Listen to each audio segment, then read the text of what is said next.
प्रिय IAS PCS aspirants, मैं doctor आनंद प्रदीक्षित हूँ।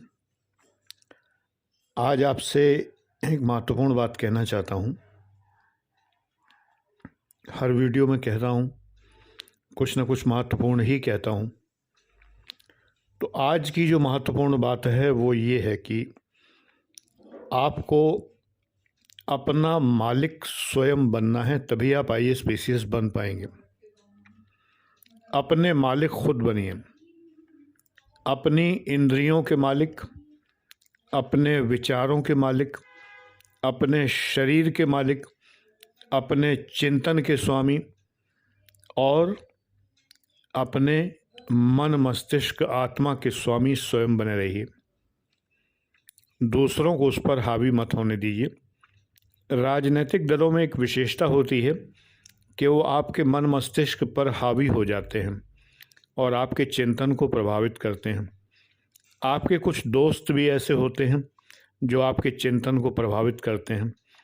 आप अच्छा भला कुछ और सोच रहे थे, लेकिन किसी दोस्त से मिले और वो इतना डोमिनेटिंग है कि उसने आपके सारे चिंतन को झकझोर के रख दिया और आप वही सोचने लगे जो वो सोचता है। ये गलत है, ये टेंडेंसी ही गलत है। आत्मविश्वास रखिए, सही चिंतन कीजिए। इस संसार में सही गलत जो है वो आपकी आत्मा अच्छे से जानती है कि क्या सही है और क्या गलत है। लेकिन लोग आपको प्रभावित करते हैं, विशेषकर राजनीतिक दल।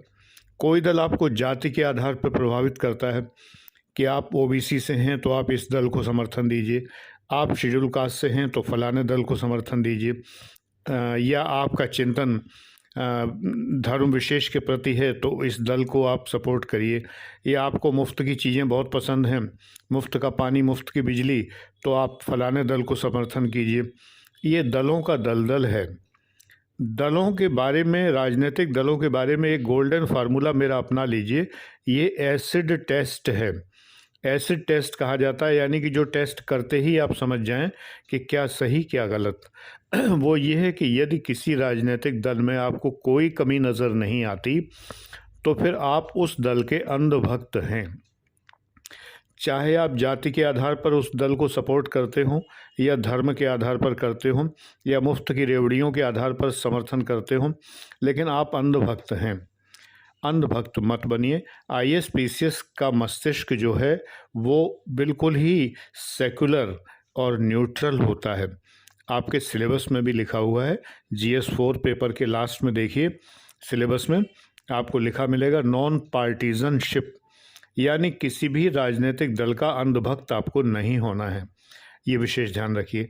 तो केवल राजनीतिक दल ही नहीं, परिवार में भी किसी का अंधभक्त आपको नहीं होना चाहिए।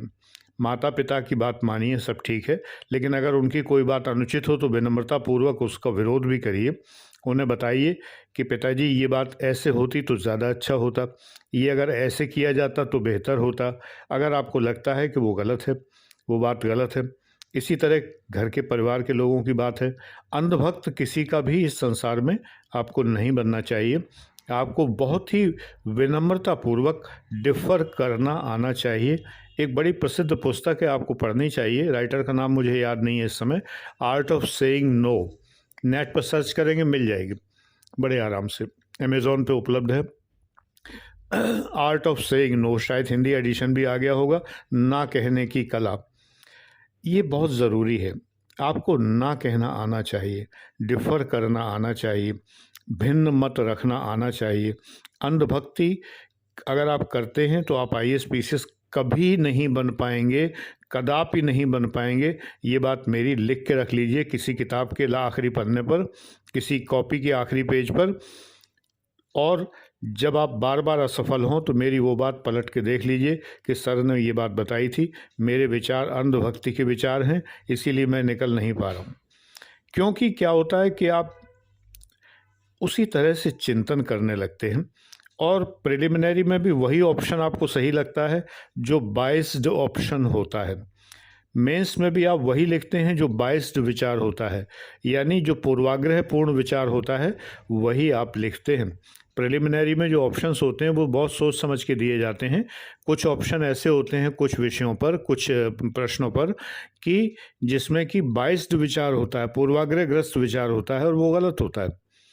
तो आप अगर पूर्वाग्रहग्रस्त हैं तो प्रिलिमिनरी ही पास नहीं कर पाएंगे, और अगर हो भी गए तो मेंस नहीं कर पाएंगे, और मेंस किसी तरह हो भी गए तो इंटरव्यू नहीं कर पाएंगे, क्योंकि वहाँ जो लोग बैठे हैं वो धुरंधर मनोवैज्ञानिक हैं जो लोग बैठे होते हैं इंटरव्यू में, और एक साइकोलॉजिस्ट भी कभी कभी बैठते हैं।